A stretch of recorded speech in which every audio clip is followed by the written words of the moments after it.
Assalamualaikum warahmatullahi wabarakatuh. Perkenalkan, nama saya Mursalim, NPM 17710172. Di sini saya akan mempresentasikan bagian dari jenis komunikasi, yaitu komunikasi verbal maupun nonverbal.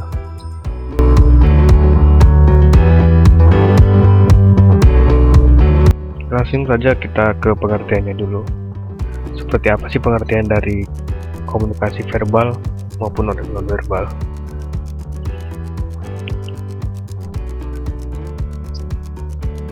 Pertama, komunikasi verbal adalah komunikasi yang berbentuk yang menggunakan tulisan ataupun lisan. Bentuk komunikasi ini membutuhkan alat berupa bahasa yang outputnya berupa ucapan atau tulisan kata-kata. Komunikasi verbal efektif selama orang yang berinteraksi dengan kita mengerti bahasa yang kita gunakan.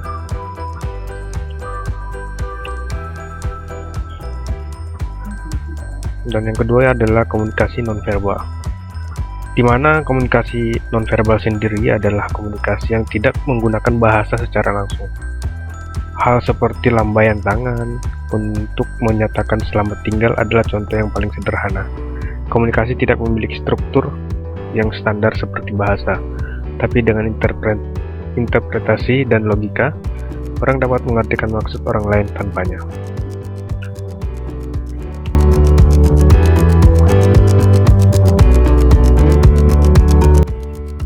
Dan kita ke perbedaan antara komunikasi verbal dan komunikasi nonverbal. Dan perbedaan pertama yang sangat terlihat yaitu terstruktur untuk verbal dan tidak terstruktur untuk komunikasi nonverbal. Untuk mungkin maksudnya di sini adalah ketika kita akan berkomunikasi secara verbal, kita akan menyusun suatu kata atau percakapan yang agar supaya nanti dapat dipahami orang lain. Sedangkan tidak terstruktur pada komunikasi nonverbal. Mungkin dimaksud di sini adalah refleksi kita sebagai manusia. Ketika kita merasa terancam, kita akan refleks untuk menghindari.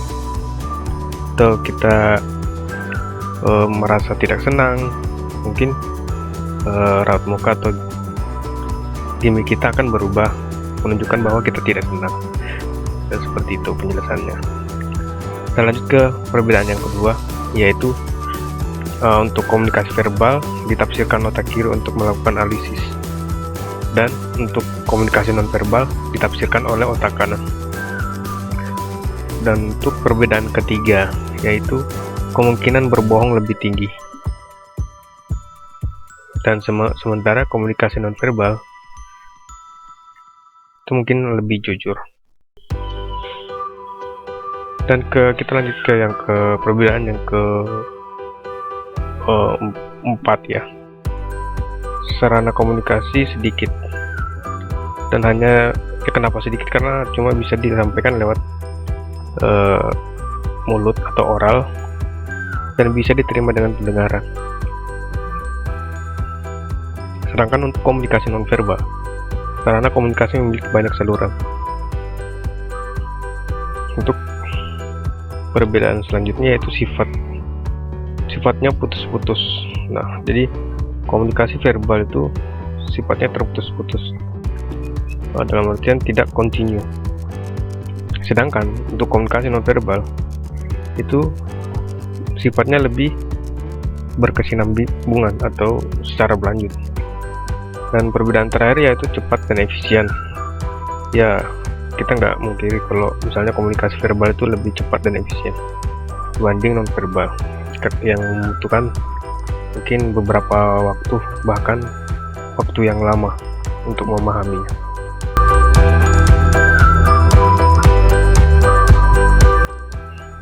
Oke, kita ke persamaan antara komunikasi verbal dan nonverbal. Yang pertama itu sifatnya simbolis. Yang kedua, dipandu aturan dengan regulatif. Yang ketiga yaitu terikat budaya. Keempat, dapat disengaja maupun tidak disengaja.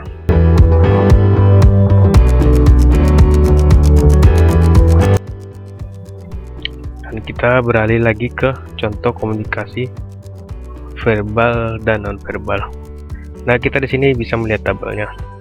Jadi kita di sini ada di tabelnya itu ada jenis komunikasinya dan sifat komunikasinya. Jadi di sini ada komunikasi verbal, artinya di situ ada vokal. Jadi disampaikannya lewat apa? Lewat vokal atau non vokal. Begitupun juga komunikasi non verbal, nanti disampaikannya lewat vokal itu apa dan non vokalnya apa. Nah, kita bahas pertama yaitu komunikasi verbal. Ketika kita menyampaikan lewat vokal atau suara, mungkin contohnya adalah bahasa lisan atau percakapan langsung. Dan untuk non vokalnya, mungkin komunikasi verbal dapat dicontohkan sebagai bahasa tertulis atau tulisan atau karya tulis. Dan untuk komunikasi non verbal sendiri, untuk penggunaan vokalnya atau suara itu bisa berupa nada, dan untuk non vokalnya isyarat atau bahasa tubuh.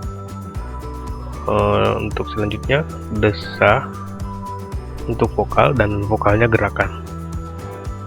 Contohnya lagi jeritan untuk vokalnya dan penampilan untuk non vokalnya. Terus yang terakhir contohnya yaitu kualitas vokal untuk vokalnya dan ekspresi wajah untuk non vokalnya. Oke, sekian dulu presentasi saya untuk tugas ini. Jika mungkin banyak kurangnya, mohon dimaafkan. Terima kasih. Assalamualaikum warahmatullahi wabarakatuh.